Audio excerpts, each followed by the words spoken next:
ഹരേ കൃഷ്ണ, എല്ലാവർക്കും ലിബിദാസ് മീഡിയയിലേക്ക് സ്വാഗതം. ഇന്നത്തെ ടോപ്പിക് സ്ത്രീകൾക്ക് നേരെയുള്ള ലൈംഗിക അതിക്രമങ്ങളെ കുറിച്ചിട്ടാണ്. സെപ്റ്റംബർ 11-ാം തീയതി ബുധനാഴ്ച കാലത്ത് 11 മണിയോട് കൂടിയിട്ട് പാലക്കാട് ജില്ലയിലെ കഞ്ചിക്കോട് കൊട്ടിൽപ്പാറ സ്വദേശിയും 23-കാരിയുമായ യുവതി അമ്മയ്ക്കൊപ്പം പാലക്കാട് മേനോപാറയ്ക്ക് സമീപമുള്ള തോട്ടത്തിൽ പുല്ലരിയാൻ പോയി. അല്പസമയത്തിന് ശേഷം ആ യുവതിയുടെ അമ്മ ചായയോ മറ്റോ എടുക്കുന്നതിന് വേണ്ടിയിട്ട് വീട്ടിലേക്ക് മടങ്ങി. ആ സമയത്ത് കുറ്റിക്കാടിന് സമീപം ഒളിച്ചിരുന്ന പ്രദേശവാസിയായ സൈമൺ ഈ യുവതിയെ ആക്രമിച്ചു. ആ യുവാവ് ആ യുവതിയെ കടന്നു പിടിക്കാനും ലൈംഗികമായി ഉപദ്രവിക്കാനും ശ്രമിച്ചപ്പോൾ ആ യുവതി അത് ചെറുത്തു നിന്നു. എന്നാൽ സൈമൺ യുവതിയുടെ കയ്യിലുണ്ടായിരുന്ന അരിവാൾ പിടിച്ചു വാങ്ങി തലയിൽ വെട്ടുകയായിരുന്നു. തലയുടെ വലതുഭാഗത്താണ് യുവതിക്ക് വെട്ടേറ്റത്.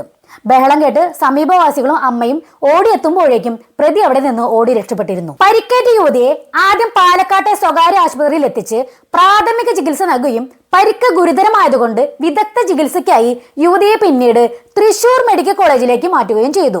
ഈ യുവതിയുടെ കരച്ചിൽ കേട്ട് ഓടി വന്ന സമീപവാസികളിൽ ഒരാളുടെ വാക്കുകളിലേക്ക്. 10:30 അമ്മയും മോളും കൃഷിസ്ഥലത്ത് മാടിന് പുല്ലരിയാൻ വേണ്ടി പോയതാണ്.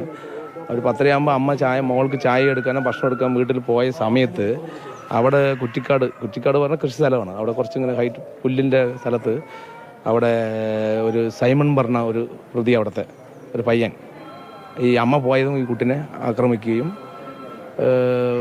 ആക്രമിച്ച് തലയിൽ 2-3 വെട്ട് വെട്ടിയിട്ടുണ്ട്. അല്ലെങ്കിൽ ഭയാസംഖ്യയിലാണ് അവിടെ കുട്ടിൻ്റെ അവസ്ഥ. ഞങ്ങളെല്ലാവരും ശബ്ദം കേട്ട് അമ്മയും ഞങ്ങളും കൂടി അങ്ങോട്ട് ഓടുമ്പോൾ ഈ പയ്യൻ അവിടെ നിന്ന് ഓടിപ്പോയി. ഈ പ്രതിയായ സൈമൺ ഇപ്പോൾ ഒളിവിലാണ്. എന്തായാലും കസബ പോലീസ് ഇയാൾക്കെതിരെ കേസെടുത്തിട്ടുണ്ട്. പ്രതിക്കായുള്ള ഊർജിതമായിട്ടുള്ള അന്വേഷണം നടക്കുന്നുമുണ്ട്. ഈ സ്ത്രീകളൊക്കെ ഉപദ്രവിക്കാൻ ശ്രമിച്ചിട്ട് ഒളിവിലൊക്കെ പോയിട്ട് എന്താ കാര്യം? എന്തായാലും പോലീസ് പിടിക്കും. വല്ലാത്തൊരു അസുഖമാണ് ഇങ്ങനത്തെ ആൾക്കാർക്കൊക്കെ. ഈ മാതിരിയുള്ള ആൾക്കാർക്കൊക്കെ ഉള്ള ഒരു ചികിത്സ ഞാൻ പറഞ്ഞുതരാം. നമ്മുടെ വീടിന്റെ കോമ്പൗണ്ടിൽ നിറച്ച് മുള്ളുമുറുക്ക് പിടിപ്പിക്കാം. ഓരോ ദിവസം അതിൽ വലിഞ്ഞു കയറുക, എന്നിട്ട് കൈവിടുക.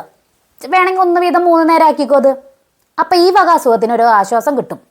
അല്ലാതെ നമ്മൾ എന്താ പറയുന്നതിനൊക്കെ. എന്തായാലും പോലീസ് സൈമൺ ഒന്നും ചെയ്തില്ലെങ്കിലും പെണ്ണ് കേസിൽ ജയിലിൽ കയറിയ നല്ല ഇടി കിട്ടുമെന്ന് കേട്ടിട്ടുണ്ട്. എന്തായാലും സൈമ, താങ്കൾക്കുള്ള ഇടിയപ്പോൾ അവിടെ തയ്യാറാക്കുന്നുണ്ട്. വേഗം വരൂ, അത് മേടിക്കൂ. എല്ലാവരും സ്ത്രീകളെ ബഹുമാനിക്കാൻ പഠിക്കുന്നത് എവിടെ നിന്നാണ്? അമ്മയുടെ വാക്കുകളിൽ നിന്നാണ്.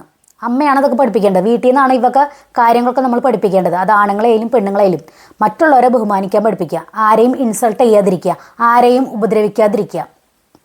അപ്പൊ വീട്ടിൽ അമ്മ നല്ലതാണെങ്കിൽ, അമ്മ നല്ലതൊക്കെ പറഞ്ഞു കൊടുത്തിട്ടുണ്ടെങ്കിൽ ഈ വക മോശം കാര്യങ്ങളൊന്നും ആർക്കും ചെയ്യാൻ തോന്നില്ല. അപ്പൊ ഈ വക പ്രാന്തൊക്കെ എടുത്തിട്ട് ഓരോന്ന് കാണിക്കുമ്പോൾ ആലോചിക്കുക, നമ്മുടെ ജീവിതം കൂടിയിട്ടാണ് അതിൽ പോകണേന്നുള്ളത്. ദയവ് ചെയ്ത് ഇങ്ങനെയുള്ള ആൾക്കാർ നല്ലത് ചിന്തിക്കൂ, നല്ലത് പ്രവർത്തിക്കൂ. എന്തായാലും ഇന്നത്തെ ഈ ടോപ്പിക് കൂടെ അവസാനിപ്പിക്കുകയാണ്. അടുത്ത ടോപ്പിക്കുമായി വരുന്നവരേക്കും ബായ്.